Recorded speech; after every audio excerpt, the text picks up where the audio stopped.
आप देख रहे हैं स्कैरी मूवीज धीरेन्द्र के साथ। तो कहानी में आगे बढ़ने से पहले अगर आपने अभी तक हमारा YouTube channel scary movies subscribe नहीं किया है तो सब्सक्राइब कर लीजिए और साथ ही बेल आइकन भी प्रेस कर लीजिए ताकि अगली वीडियो की नोटिफिकेशन सबसे पहले आपको ही मिले। चलिए बढ़ते हैं आज की कहानी की ओर।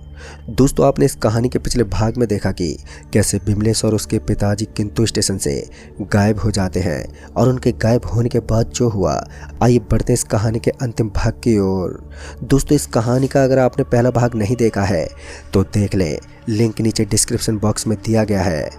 दोस्तों, मैं गाँव तो लौट आया था और गांव वाले मेरे से बार बार बिमलेश के पिताजी के बारे में ही पूछे जा रहे थे, जबकि मैंने सारी बात बता दी थी। फिर भी वही सवाल बार बार पूछ रहे थे। जाहिर सी बात थी कि किसी को मेरे बात पर यकीन नहीं हो रहा था। सबको यही लग रहा था कि मैंने कुछ गड़बड़ की है। बात बढ़ते बढ़ते इतनी बढ़ गई कि बिमलेश के रिश्तेदारों ने पुलिस कंप्लेंट तक कर दी। शुरुआत में पुलिस प्रशासन ने पूछताछ की और जब उन्हें लगा कि मेरी बातें अटपटी यानी तथ्यों से परे है तो उन्होंने केस फाइल करते हुए मुझे अरेस्ट कर लिया, जहां मैं बुरी तरह से फंसता जा रहा था। वहीं मेरे परिवार वालों पर भी इन सब का असर होता दिख रहा था। गांव वालों ने मेरे परिवार वालों के साथ दुर्व्यवहार करना शुरू कर दिया था। बस ले देकर गांव में राम ही था जिससे थोड़ी बहुत मदद मिल रही थी। वैसे तो राम ने भी पुलिस वालों को काफ़ी समझाने की कोशिश की, पर उसकी भी बात किसी ने नहीं सुनी। बीतते वक्त के साथ ऐसा लगने लगा था कि अब सारी जिंदगी जेल के भीतर ही बीतने वाली है। फिर तकरीबन 3 महीने के बाद गांव भर में सनसनी फैल गई। दरअसल बिमलेश और उसके पिताजी वापस लौट आए थे और जब उनको पता चला कि मैं जेल में कैद हूं तो उन्होंने सबसे पहले मेरी रिहाई का इंतजाम किया।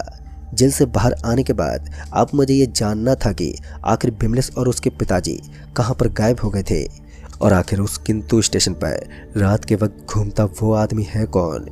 फिर जब मैं बिमलेश के घर पहुंचा तो मैंने पाया कि बिमलेश काफ़ी सूख गया है, मतलब कि वो बहुत कमज़ोर हो गया था और उसके पिताजी भी बहुत कमज़ोर लग रहे थे। हालचाल पूछने के बाद जब मैं असल मुद्दे पर आया तो बिमलेश भाई से पूछा, बिमलेश भाई उस रात क्या हुआ था तुम्हारे साथ?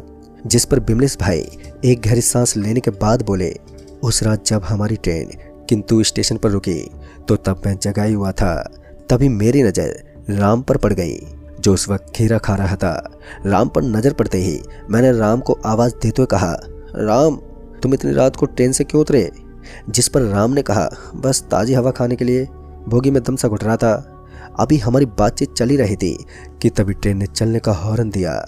ट्रेन का हॉर्न सुनते ही मैंने राम से कहा, जल्दी चढ़ जाओ, ट्रेन खुलने वाली है। इस बीच राम ने अपना खीरा मुझे थमा दिया और ट्रेन भी खुल गई।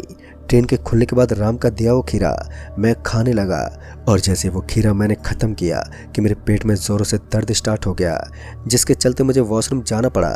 फिर जब मैं वॉशरूम से बाहर आया तो मैंने देखा कि ट्रेन फिर से कहीं रुक गई है और जब मेरी नज़र ट्रेन के बाहर घूम रहे राम पर पड़ी तो मैंने फिर से आवाज़ देते बोला, अरे राम भाई लगता है पूरे रास्ते ऐसे ही टहलते जाओगे, ट्रेन रुकती नहीं कि ट्रेन से उतरकर तुम तफरी करने लगते हो?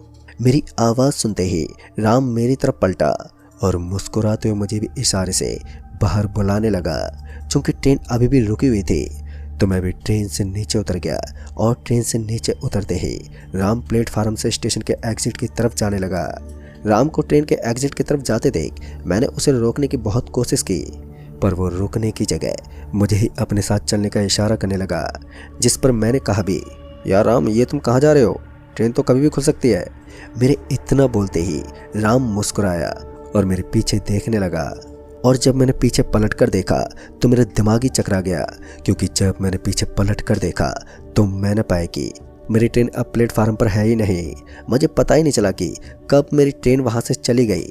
अभी मैं अपना सिर पकड़े यही सब सोच रहा था कि तभी राम मेरे सामने आया और फिर से राम ने मुझे इशारे से अपने साथ चलने को कहा। इससे पहले मैं कुछ बोलता कि वो स्टेशन के एग्जिट की तरफ बढ़ गया। उस समय मेरे दिमाग में भी कुछ नहीं आ रहा था, जिस वजह से मैं भी राम के पीछे पीछे चल पड़ा। अभी मैं स्टेशन के एग्जिट तक ही पहुंचा था कि मेरी नज़र एग्जिट के पास बैठी एक बुढ़िया पर पड़ी जो कपकपा रहे थे। उस बुढ़िया को कपकपाता देख मुझसे रहा नहीं गया और मैंने अपनी जैकेट उतारकर उस बुढ़िया को दे दिया। अभी मैं उस बुढ़िया को जैकेट देकर आगे बढ़ने ही वाला था कि उस बुढ़िया ने मेरा हाथ पकड़ लिया। वो बुढ़िया जानती थी कि मैं जिसके पीछे जा रहा हूँ वो मेरी मौत है और इसी कारण से वो बुढ़िया मुझे रोकने की कोशिश कर रही थी, पर मैं उस बुढ़िया का इशारा समझ नहीं पाया और मैं अपना हाथ उस बुढ़िया से छुड़ाते हुए स्टेशन से बाहर निकल गया। स्टेशन से बाहर आने पर मैंने देखा कि राम कहीं भी दिखाई नहीं दे रहा है, पर स्टेशन के बाहर एक आदमी ज़रूर नज़र आया जो खीरा खा रहा था।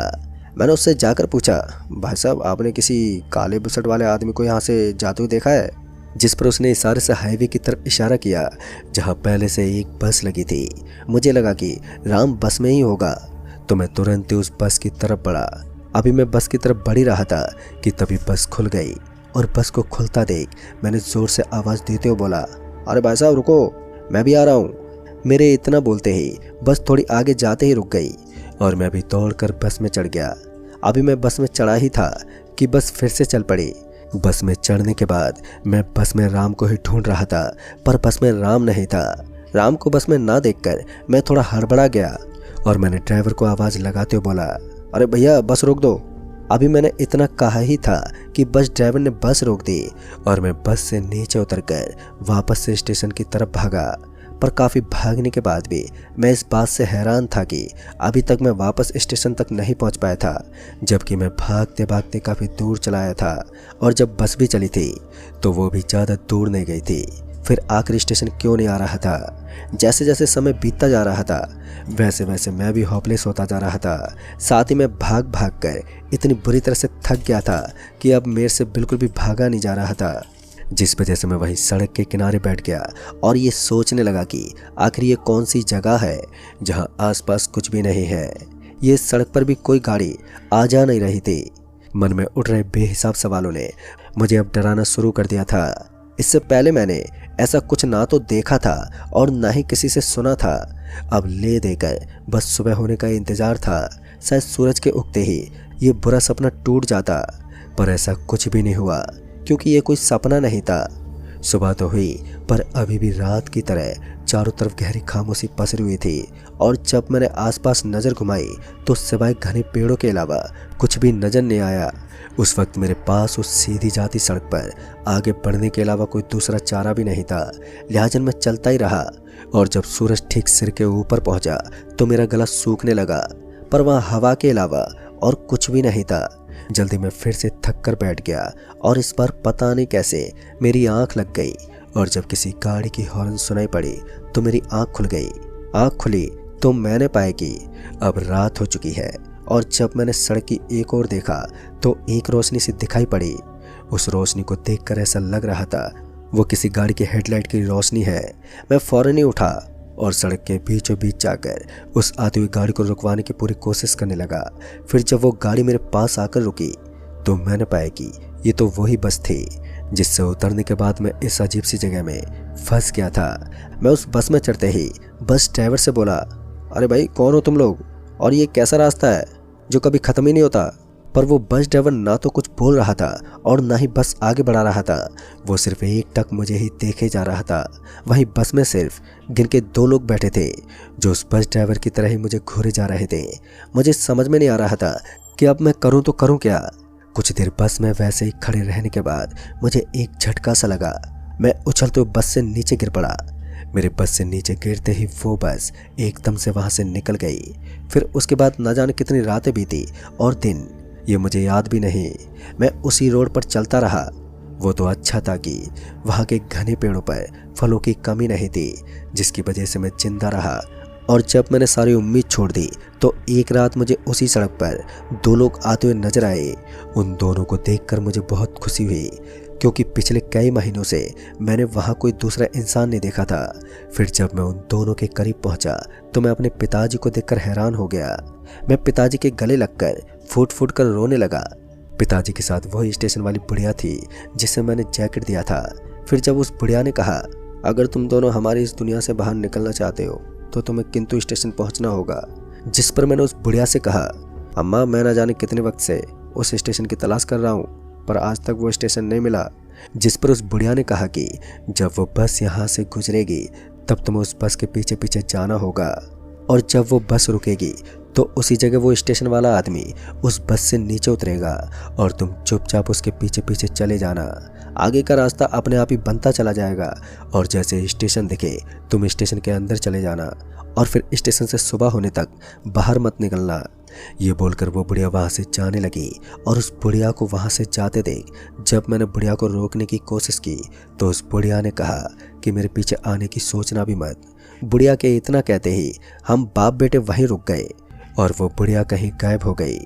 उसके जाने के बाद मैं पिताजी के साथ उस बस के आने का वेट करने लगा। फिर जब अगली रात वो बस आती हुई नजर आई तो मैं और पिताजी उस बस का पीछा करने लगे।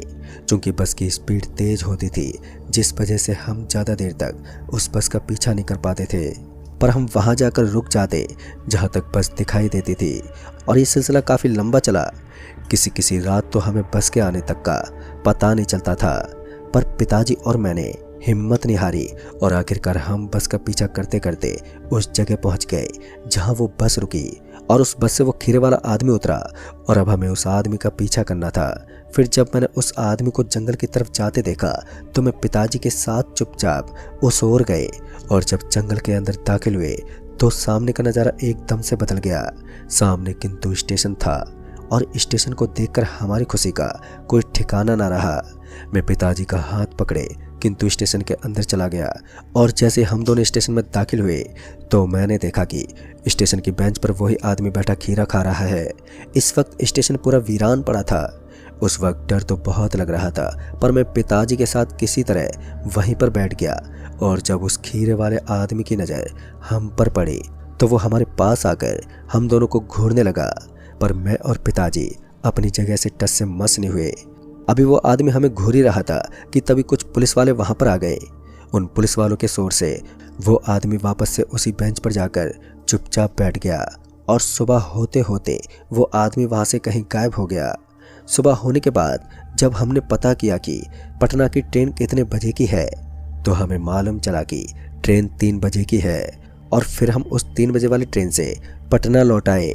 दोस्तों, बिमलेश की सारी बात सुनने के बाद जहां मेरे पूरे बदन के रोंगटे खड़े हो गए थे तो वहीं मुझे बिमलेश और उसके पिताजी के लौटने की बहुत खुशी भी हो रही थी, पर किंतु स्टेशन से जुड़े सारे सवाल अभी भी वैसे ही थे जिनका कोई जवाब नहीं मिला था। बिमलेश का कहना था कि वो भी हमारी जैसी एक दुनिया है जो हमारी दुनिया से काफ़ी मिलती है, पर वहाँ हम जैसे लोग ना के बराबर है। खैर, इसके बाद सब कुछ ठीक हो गया और आज सब कुछ अच्छा चल रहा है। तो दोस्तों, इस कहानी में बस इतना ही। कहानी आपको पसंद आई हो तो वीडियो को लाइक शेयर ज़रूर कर दें और साथ ही हमें नीचे कमेंट बॉक्स में ज़रूर बताएं। जल्द ही मिलूँगा ऐसी एक और नई कहानी के साथ। तब तक के लिए बाय एंड टेक केयर।